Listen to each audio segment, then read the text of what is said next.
ఈ గవర్నమెంట్ గురించి ఇంకా బాగా తెలియాలంటే ఒక ముచ్చట చెప్తా. ఇక్కడ పటాన్ చెరువులో సిగాచి అనే ఒక ఫ్యాక్టరీ ఉంటుంది, కెమికల్ ఫ్యాక్టరీ. ఆడ బాయిలర్ బ్రస్ట్ అయిపోయి దాదాపు 60-70 మంది చచ్చిపోయింది సిగాచి ఫ్యాక్టరీ మొన్ననే ఒక ఏడాది కింద. ఈ రేవంత్ రెడ్డి వచ్చింది అక్కడికి. నిన్న ఈడికి వచ్చిన కార్మిక మంత్రి వివేక్ గారు వచ్చింది అక్కడికి. ఈ ఇద్దరు ఆడికి వచ్చి ఏం చెప్పిండ్రు, చనిపోయిన కార్మికులకు ₹1 కోటి ఎక్స్గ్రేషియా ఇస్తామని ఇటు రేవంత్ రెడ్డి ఇటు వివేక్ గారు ఇద్దరు చెప్పిండ్రు. ఇవాళకి ఏడాది అయింది. రాష్ట్ర ప్రభుత్వం ₹1 కూడా ఇవాళటి వరకు ఇవ్వలేదు. ఆ కంపెనీ కూడా 20-30 లక్షలు ఇచ్చిండు తప్ప రేవంత్ రెడ్డి వచ్చాడు చెప్పిండు ₹1 కోటి ఇస్తా అన్నాడు. నువ్వు ముఖ్యమంత్రివా ఇంకేమన్నా? ముఖ్యమంత్రి మాటకి ఎవరు ఇజ్జత్ ఉండాలా వద్దా? రేవంత్ రెడ్డి వచ్చి ₹1 కోటి ఇస్తా అని శవాల మీద చెప్పొచ్చిండు. ఇవాళకి కూడా ఆ కార్మికులకు ఇవాళ ₹1 కోటి రాలే. అసలు రేవంత్ రెడ్డి చెప్పిన దానికి ఒక్కటన్నా పటారున్నది? దేవుని మీద ఒట్టు పెట్టి ఊరూరా నేను 15 ఆగస్టు కల్లా రుణమాఫీ చేస్తా అన్నాడు. దేవుని మీద ఒట్టు పెట్టిండు, రుణమాఫీ ఎగబెట్టిండు.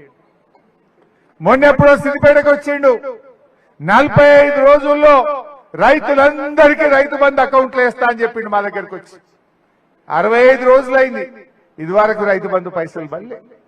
అంటే రేవంత్ రెడ్డి చెప్పింది ఏది చేయడు, ఆయనకేదో శాపం ఉన్నట్టు. అబద్ధాలు తప్ప నిజాలు మాట్లాడాడు, చెప్పింది చేయడు, మీద నిలబడాడు. ఇది రేవంత్ రెడ్డి. మరి అటువంటి ఆ కాంగ్రెస్ బలపరిచిన వాళ్ళకి ఓటేద్దామా? మొన్న వచ్చిన మంత్రులు, పిసిసి ఎమ్మెల్యేలు అంత వచ్చారు. అది ఒక కార్మికుల మీటింగ్ లెక్క జరిగిందా, సినిమా ప్రీ రిలీజ్ షో లెక్క జరిగింది. అది అంతేనా లేదా? మనం పనిచేసేటోళ్ళం, చేసి చూపినాం, రేపు చేసేటోళ్ళం. అవసరమైతే పోరాడతాం, దేనికైనా ఏ పోరాటానికైనా మేము అండగా ఉంటాం, కార్మికులకు న్యాయం జరిగే విధంగా చూసుకుంటాం. అరే ఇవాళ ఎంత పెరిగింది? 3 కార్పొరేషన్లు చేసిండ్రు, హెచ్ఎండబ్ల్యూఎస్ మాత్రం ఒకటే. మరి వర్కర్లు పెరిగిండ్రా, ఉద్యోగులు పెరిగిండ్రా, పని భారం పెరిగింది, ఏరియా పెరిగింది కానీ వర్కర్లు పెరగలే. కనీసం అవుట్ సోర్సింగ్ లను తీసుకుంటున్నారా అంటే అవుట్ సోర్సింగ్ లో కూడా తీసుకున్న పరిస్థితి లేదు. ఇలా కార్మికుల మీద చాలా ఇబ్బంది జరుగుతా ఉంది. మరి ఇవన్నీ పరిష్కారం కావాలంటే ఒక పోరాటం చేసి ఒక ప్రశ్నించే గొంతు కావాలి. సీనన్న మంచిగా చెప్పిండు, ఈడ నిలబడ్డ ఆయన రేపు రేవంత్ రెడ్డి ఇంతకు రానిస్తాడు, అయినా కనీసం మాట్లాడతాడు. అయినా అది అయ్యే పని కాదు. రేపు మా రాంబాబు ఉన్నాడు అనుకో, రాత్రి 12 గంటలకు కూడా నాకు ఫోన్ చేసి, హరీష్ అన్న మా కార్మిక ఆపద పడ్డది, జర వస్తావే అని నాకు ఫోన్ చేసే స్వతంత్రత ఉన్నాడు మా రాంబాబు. తలసాని సీనన్నకు ఇంట్లోకి పోయి భోజనం సీనన్న టేబుల్ మీద కూర్చొని భోజనం చేయగలిగిన సత్తా ఉన్నోడు మా కార్మిక నాయకుడు రాంబాబు యాదవ్. అటు కేటీఆర్ అయినా కేసీఆర్ అయినా 100 మందిలో గుర్తుపట్టి ప్రేమగా రాంబాబు బాగున్నావా అని పిలిచే స్వతంత్రత గల్లోడు, ప్రేమ గల్లోడు, మా అందరి దగ్గర కూడా మంచి అనుబంధం ఉన్నటువంటి వ్యక్తి రాంబాబు. అంటే మన నాయకుడు ఎట్లుండాలి? అవసరమైతే పోరాడాలి, పెద్ద నాయకుల దగ్గరికి వెళ్లి ఒప్పించి మెప్పించి కూర్చొని పని చేయించగలిగే సత్తా ఉన్నోడే కార్మిక నాయకుడిగా ఉండాలి. ఆ లక్షణాలన్నీ కూడా మన రాంబాబుకున్నాయి. అందుకే మీరు ఈ ఎన్నికల్లో దయచేసి సరే రాత్రి తెలుస్తుంది బాణమా ఇంకేమన్నా మారుతుందా? ఏది మారినా మనమే కార్మికులం. మనకు కావాలి న్యాయం, మనకు కావాలి పిఆర్సి, మనకు కావాలి డిఏలు, మనకు కావాలి ఉద్యోగాలు, కొత్త ఉద్యోగాల నియామకం జరగాలి, కార్మికుడి మీద భారం తగ్గాలి. మీ డిమాండ్లు ఇంకా అనేకంగా ఉన్నాయి.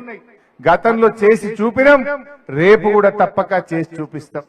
ఇవాళ ఒకటి మాత్రం క్లియర్, అందరు ఏమంటున్నారు? ఆడబోయినా కాంగ్రెస్ పోవాలి, కేసీఆర్ రావాలి అంటున్నా లేదా? అది బరాబర్ ఖాయమైపోయింది. ఇలా రోజులు లెక్క పెట్టుకుంటే ఇంకా కొత్తగా వచ్చేదేం లేదు. మేము గవర్నమెంట్ ఉన్నాం, మేం చేస్తాం అంటే మరి 2.5 ఏళ్ళు చేయండి. ఎవడు ఆపిండు మిమ్మల్ని? 2.5 ఏళ్ల నుంచి పిఆర్సీ ఇయ్యంగా ఎవడన్నా ఆపిండా? 2.5 ఏళ్ళకెళ్ళి డిఏలు ఇయ్యంగా ఎవడన్నా ఆపిండా? 2.5 ఏళ్ళకెళ్ళి కొత్త ఉద్యోగాలు వాటర్ వర్క్స్ లో ఇయ్యంగా ఎవడన్నా ఆపిండా? మీరు 2.5 ఏళ్ళు ఇయ్యని వాళ్ళు రేపిస్తారన్న గ్యారంటీ ఏంది? వీళ్ళ మాటలు తప్ప ఇంకో దేవుని మీదనే ఒట్టి పెట్టి మోసం చేసినోడు మనం చేయడా ఏంది కార్మికుల్ని? వీళ్ళని నమ్ముతామా? ఆయన దీన్ని ప్రైవేటైజ్ చేస్తాడు, ఉన్న ఉద్యోగాలు కూడా ఊడగొట్టే పరిస్థితి ఉంటుంది. అందుకే మనం జాగ్రత్త పడాలి. గా సిగాజీకి పోయి శవాల మీదనే ₹1 కోటి ఇస్తాను మోసం చేసిన నమ్ముదామా ఇంకా? అందువల్ల దయచేసి కార్మికులారా మేం పనిచేసి చూపిన వాళ్ళం. మాటిచ్చి కొత్త ఉద్యోగాలు ఇప్పించి పర్మనెంట్ చేసి చూపిన వాళ్ళం మాట్లాడుతున్నాం. రేపు కూడా తప్పకుండా మీ హామీలు నెరవేర్చడానికి రాంబాబుకు వెన్ను దన్నుగా అండగా నేనుంటానని ఈ సందర్భంగా మీ అందరికీ మనవి చేస్తూ, పనిచేసే యూనియన్ గెలిపియండి, రాంబాబు గారి నాయకత్వంలో యూనియన్ గెలిపించండి, మీ కోరికలు మీ సమస్యలు తీర్చే బాధ్యత మాది అని చెప్పి తెలియజేస్తూ జై తెలంగాణ.